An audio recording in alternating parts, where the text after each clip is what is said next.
ওই দেখ, আকাশ কেমন কালো মেঘে ঢেকে যাচ্ছে। মনে হচ্ছে এক্ষুনি বৃষ্টি নামবে রে। বৃষ্টি নামবে? কি মজা, কি মজা! বৃষ্টি হলে আজ ইচ্ছা মতো ভিজবো রে। শুধুই ভিজবো না, বৃষ্টির সময় শুনেছি অনেক মাছ পাওয়া যায়। আজ বৃষ্টি হলে ভিজবো আর নদীতে মাছ ধরবো। খুব মজা হবে রে। এই কথা বলতে বলতেই বৃষ্টি শুরু হয়ে যায়। সবাই আনন্দে চিৎকার করে ওঠে। চল চল, আমরা মাছ ধরতে যাই। কতদিন মাছ দিয়ে ভাত খাইনি। আজ যদি মাছ পাই তাহলে মন ভরে মাছ দিয়ে ভাত খাবো। তোরা যা, এই বৃষ্টিতে আমি নদীতে যাব না। দেখ কেমন করে মেঘ ডাকছে, যদি বাজ পড়ে। তাহলে তুই বাড়ি যা, আমরা তিনজন নদীতে মাছ ধরতে যাচ্ছি। রাব্বি সেখান থেকে বাড়ি চলে যায়। শাপলা, দিয়া ও রাজু বৃষ্টির পানিতে ভিজতে ভিজতে নদীতে মাছ ধরতে যায়।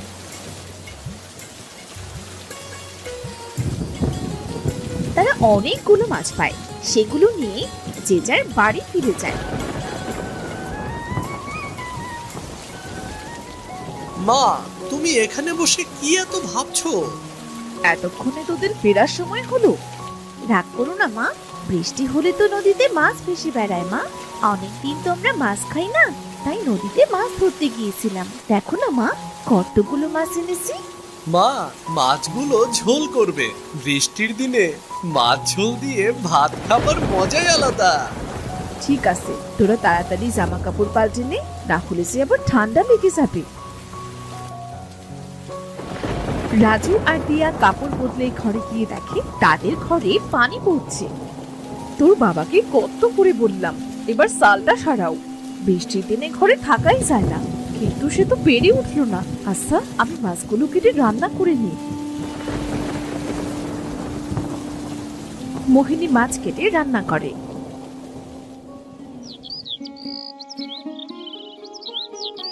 পরদিন রোদ উঠে। গ্রামের অনেক মানুষ তাদের বাড়ির চাল ঠিক করে। পথে ঘাটে পানি বেঁধে আছে। ভাই, এখন ঘরের চাল ঠিক করছো যে? কি করব ভাই, বর্ষা চলে এসেছে তো। তুমি তো জানো বর্ষার সময় গ্রামের অবস্থা কেমন হয়। বর্ষার জন্য কাল সারা রাত ঘুমাতে পারিনি। চাল বেয়ে সব পানি গায়ে পড়েছে, এজন্য ঘরের চালটা ঠিক করছি আর কি। বেশ ভালোই করছো ভাই, আমারও একই অবস্থা। আমার ঘরের চালটাও ঠিক করতে হতো, কাছে তেমন পয়সা নেই, এজন্য এবার পেরে উঠছি না।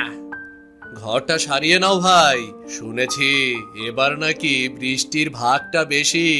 এই বৃষ্টির সময় বউ বাচ্চা নিয়ে কোথায় যাবে তখন শুনি? দেখি কি করা যায়। আচ্ছা ভাই, আমি তবে আসি। আকাশের অবস্থা আজও তেমন ভালো নয়, মনে হচ্ছে আজও বৃষ্টি নামবে।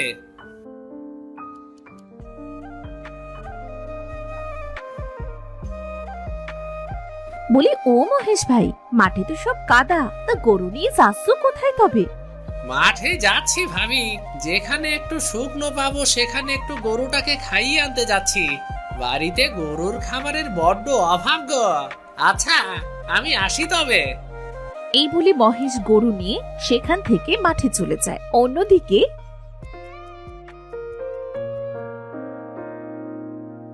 মা, ও মা, এখন তো বর্ষার সময়, না জানি কখন বর্ষা পড়তে শুরু করে।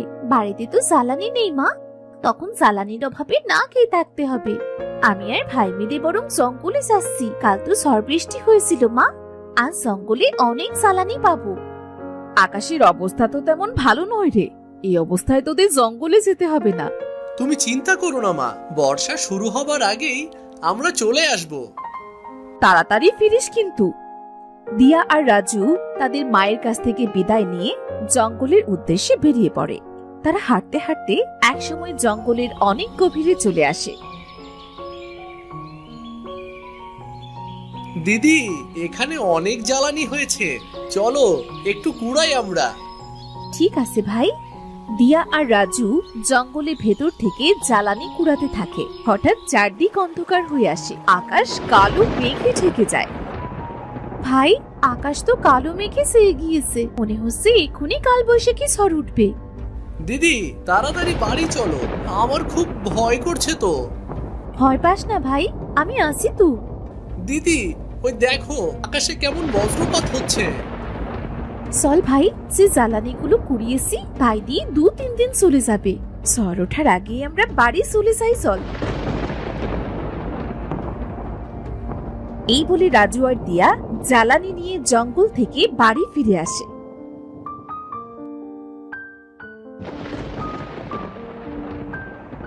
তোরা এসেছিস? আমি তো চিন্তায় মরে যাচ্ছিলাম, যে মেঘ করেছে মনে হচ্ছে এখনই কালবৈশাখী ঝড় উঠবে। এজন্যই তো তাড়াতাড়ি বাড়ি ফিরে এসেছি মা। তা বেশ করেছিস। এখন হাত মুখ ধুয়ে 2 ভাই বোন দুটো খেয়ে নে দেখি। কাল একটা করে রুটি খেয়েছিলি, আজ যে এখনো পেটে একটি দানাও পড়েনি। ঠিক আছে মা।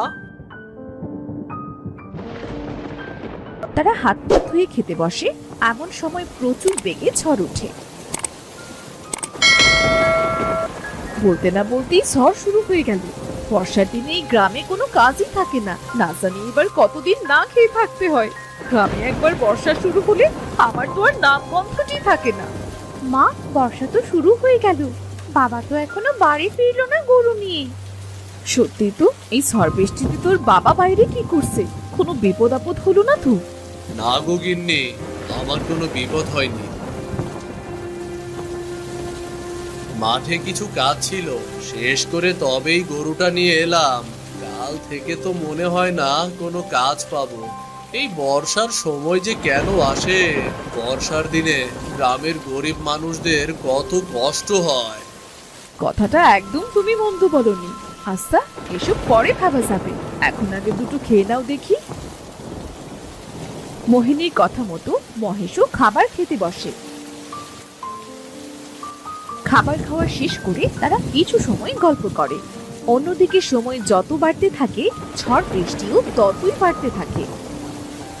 মা, বাবা, দেখো না চারদিকে কেমন পানি থই থই করছে। এই বৃষ্টি থামার তো কোনো নাম গন্ধ নেই। এভাবে বৃষ্টি থাকলে তো গ্রামের বাড়িঘর সব ডুবে যাবে। কথাটা মন্দ বলিসনি রে মা, খুব চিন্তা হচ্ছে আমার। কাছে তেমন টাকা কড়িও নেই, বাড়িতে তেমন বাজার সদাই নেই। বর্ষার দিনগুলো যে কি করে পার করব কে জানে রে। বিধাতা ঠিক একটা ব্যবস্থা করে দেবে। ও, বৃষ্টির জন্য তো গ্রামের অবস্থা খুব খারাপ। বৃষ্টির পানিতে তো হাঁটু সমান পানি উঠে গিয়েছে। কি করব বলো তো? পুকুর, নদী, খাল, বিল পানিতে থই থই করছে গো। বাবা দেখো, গ্রামের মানুষ কোথায় যেন যাচ্ছে। তাই তো দেখছি, কেউ নৌকায়, কেউ বা কলায় ভেলা বানিয়ে যাচ্ছে। কোথায় যাচ্ছে সবাই জিজ্ঞাসা করে দেখি তো। ও শামীম ভাই, ও বাচ্চা নিয়ে চললে কোথায়? ভাই, গ্রাম থেকে অনেক মানুষের ঘর ডুবে গিয়েছে, আমাদের ঘরে অনেকটা পানি ঢুকে গিয়েছে রে। এজন্য আগে থেকে বউ বাচ্চা নিয়ে গ্রাম ছেড়ে শহরে যাচ্ছি। এই বর্ষা সহজে কমবার নয়, গ্রামে কেমন করে থাকি বলতো।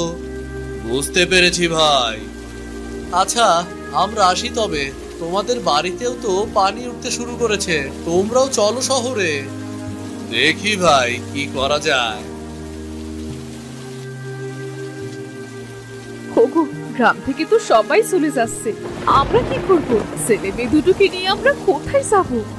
বাবা, মা, চলো না আমরা অন্যদের মতো শহরে চলে যাই। শহরে সবকিছুর অনেক বেশি দাম, তাছাড়া সেখানে যে থাকবো কোথায় আমরা? তাহলে এখন আমরা কি করব? বিধাতা, তুমি আমাদের একটা ব্যবস্থা করে দাও। এই বর্ষা এবার কমিয়ে দাও। বর্ষার জন্য গ্রামটা যে জনশূন্য হয়ে যাবে। এভাবে আরো 2 দিন কেটে যায়। বৃষ্টি পানিতে গ্রামের অনেক বাড়ি ডুবে যায়।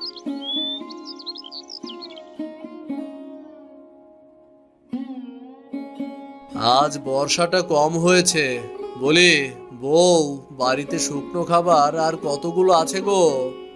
আজ যে কোনো খাবার নেই, ছেলে মেয়ে দুটো ক্ষুধায় ছটফট করছে। কি করব কিছু বুঝতে পারছি না। এই অবস্থায় তো কোথাও খাবার পাবো না, কি যে করি। আমি বলি কি, তুমি একবার জমিদার মশাইয়ের কাছে যাও, দেখো না উনি কি করে। জমিদার মশাই যে কিপটে, সে কি আমাদের সাহায্য করবে? চেষ্টা করে দেখোই না। এত করে যখন বলছো তখন যেই দেখি কি করা যায়। বউ, এই কলার ভেলা করেই আমি জমিদার বাড়ি যাচ্ছি। বাবা আমিও যাবো তোমার সাথে। তোকে যেতে হবে না মা, কখন আবার বর্ষা শুরু হয় কে জানে। বাবা তোমার সাথে যাই না, দেখো চারিদিকে কত পানি, আমার খুব দেখতে ইচ্ছে করছে বাবা। ঠিক আছে, চল। মহেশ দিয়াকে নিয়ে ভেলায় করে জমিদারের বাড়িতে যায়।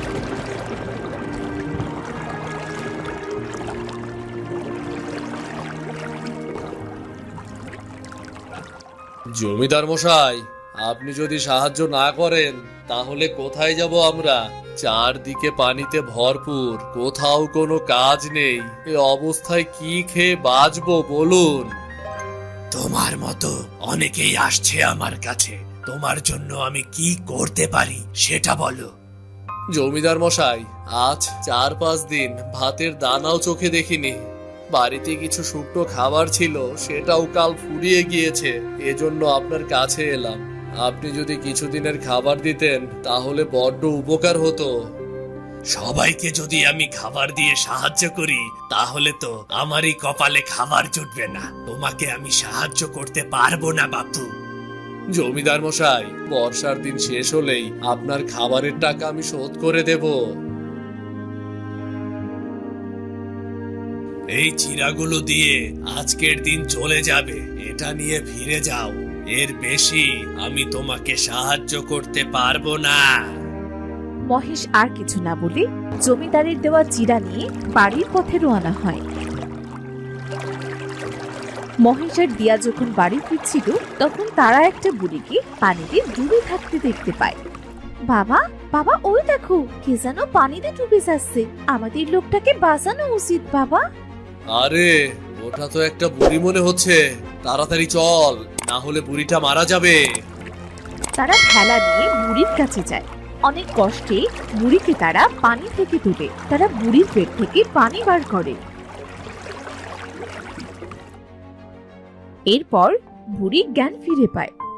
তোদের অনেক ধন্যবাদ রে বাবা, তোরা আমার অনেক বড় উপকার করলি। তোরা না থাকলে হয়তো আজ আমি মরেই যেতাম। ধন্যবাদ কেন দিচ্ছ বুড়িমা? তুমি পানিতে ডুবে যাবে এটা আমরা কি দেখতে পারি বলো? বাবা, আজ 2 দিন ধরে কিছু খাইনি, আমায় কিছু খেতে দিবি? ক্ষুধার কষ্ট যে আমি আর সইতে পারছি না বাবা। ঠাকুমা, আমরাও যে না খেয়ে আসি সেজন্য জমিদার মশাইয়ের কাছে গিয়েছিলাম, কিন্তু জমিদার মশাই কটা চিড়ে দিয়ে আমাদের পাঠিয়ে দিল। আমাদের কাছে সে চিড়েটুকুই আছে, তুমি কি চিড়ে খাবে? আমার ওই চিড়ে দিয়েই চলবে রে মেয়ে। এই নাও বুড়িমা, চিরাগুলো বরং তুমিই খাও তবে। মহেশের হাত থেকে চিড়াগুলো দেখে বুড়ি খপ করে সেগুলো নিয়ে খেতে শুরু করে। ঠাকুমা ঠাকুমা আস্তে খাও, তোমার গলায় বেঁধে যাবে তো। আমার কিছু হবে না রে মেয়ে। বুড়ি চিড়েগুলো খাওয়া শেষ হতেই বুড়ি একটা পরীতে পরিণত হয়। এ কি, কে আপনি? পুরী থেকে এমন সুন্দরী হলেন কেমন করে? আপনি যেই হন না কেন আমাদের ছেড়ে দিন, আমাদের কিন্তু মারবেন না। ভয় পেও না তোমরা, আমি পড়ি। তোমরা আমায় সাহায্য করেছো, আমি তোমাদের কি করে ক্ষতি করি বলো তো? আপনি পড়ি? আমি শুনেছি পরীরা নাকি খুব ভালো হয়, তবে আপনি অমন বুড়ি সেজেছিলেন কেন? আমি সব বলছি, আগে তোমরা ভেলা থেকে নেমে ওখানে চলো, দেখো ওখানে কোনো পানি নেই। ঠিক আছে। শোনো, আমি আর আমার সাথী পৃথিবীতে খেলা করছিলাম, তখন এক জাদুকর আমায় দেখে ফেলে আর সে আমাদের তাড়া করতে শুরু করে। অনেক কষ্টে জাদুকরের চোখ এড়িয়ে আমি এই গ্রামে এসে পড়ি। এসে দেখি এই গ্রামে এখন বর্ষার দিন, খুব খারাপ অবস্থা। তারপর কি হলো? তারপর আমি পরিরাজ্যে ফিরে যাবার জন্য রওনা দিই। উঠতে উঠতে পানির ভেতর পড়ে যাই, আর ওখানে চোরাবাড়ি থাকায় আমি উঠতেই পারছিলাম না, তাই বুড়ির রূপ নিই যাতে আমায় কেউ সাহায্য করে। আর তার পরের ঘটনা সে তো তোমরা জানোই। বুঝতে পেরেছি পরি, আপনাকে সাহায্য করতে পেরে আমাদের অনেক ভালো লেগেছে। আমি তোমাদের উপহার দিতে চাই আমার জীবন বাঁচানোর জন্য। বলো বলো কি চাই তোমাদের? উপহার যদি দিতেই হয় তাহলে গ্রামের সকলের জন্য দিন পরি। আমাদের মতো গ্রামে আরো অনেক মানুষ আছে যারা ঠিক করে খেতেও পায় না, যাদের বাড়ি ঘরে বন্যায় নষ্ট হয়ে গিয়েছে, ঝড় বৃষ্টিতে সবার বাড়ির চাল গিয়ে পানিতে পড়েছে। জানেন, আমরা অনেক কষ্টে থাকি। আমরা এই গ্রামের মানুষ বর্ষার দিনে খুব কষ্টে থাকি। তুমি এই পাখিটা রাখো। এই পাখি প্রতি রাতে একটা করে সোনার মোহর দেবে, আর এগুলো তোমরা এক একজনের বাড়ি গিয়ে দিয়ে আসবে। যতদিন না গ্রামের মানুষের উন্নতি হচ্ছে ঠিক ততদিন এই জাদুর পাখিটা তোমাদের সকলের অভাব দূর করে দেবে। ধন্যবাদ পরি আপনাকে। আর একটা কথা, এই গ্রামে এখন থেকে যতই ঝড় হোক, বর্ষা হোক বা বন্যা হোক, কখনোই এই গ্রাম ডুবে যাবে না। বর্ষা শেষ না হতেই যতটুকু গ্রামের মানুষের পানি প্রয়োজন ততটুকু ছাড়া, আর বাকি পানিগুলো শুকিয়ে যাবে। আপনি খুব ভালো করি। তোমরাও খুব ভালো। তোমরা নিজেদের কথা না ভেবে পুরো গ্রামের কথা ভেবেছো। আচ্ছা, আমি আসি তবে। এই বলে পরী দিয়া ও মহেশের কাছ থেকে বিদায় নিয়ে পরী রাজ্যে চলে যায়। মহেশ ও দিয়া পরীর দেওয়া পাখিটা নিয়ে বাড়ি চলে আসে। এই পাখিটা পরি আমাদের উপহার দিয়েছে। পরী পেলি কোথায়? তোদের কথা তো আমি কিছুই বুঝতে পারছি না। শোনো তবে।